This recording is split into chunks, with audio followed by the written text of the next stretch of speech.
Let me ask you something sincerely. After the way you've treated the American people, after the chaos, the cruelty, the nonstop psychological warfare, after turning neighbor against neighbor and governing through fear, who exactly do you think is going to send their kids to die for you? For your interests? For your ego? For your donors? For Kushner's investments? For Lindsey Graham's forever wars? Who? Because it's not happening. This is not 2001. You are not George W. Bush, and this is not post 9/11's America. Back then, the country was wounded and united. People believed the call, they believed the mission, they followed. You don't have that. You didn't rally the nation, you burned its trust.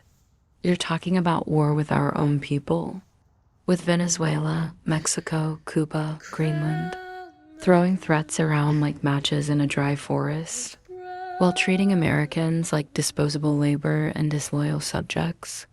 And then you expect parents to line up and say, "Here, take my son. Here, take my daughter." No, most Americans are thinking the same thing now. I would rather sit in jail with my kids until this madness ends than let them be sacrificed as cannon fodder for billionaires and politicians. Who will never bleed? You need to understand something very clearly. You don't scare us with prison. You don't scare us with threats. You don't scare us with flags and slogans you hollowed out yourself. What you've done is worse. You've lost consent. And when a government loses the moral consent of the people, it expects to fight its wars. It doesn't get victory. It gets refusal. You've also done something incredibly dangerous by fracturing the country this badly, by exhausting and enraging your own population. You've left the homeland weaker, not stronger.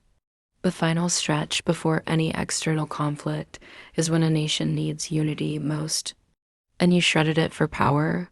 So hear this. If your recklessness brings war to our doorstep, if Americans die at home because you couldn't govern without cruelty, history will not remember you as strong. It will remember you as the man who burned the house and then asked the children to defend it. We are not gone.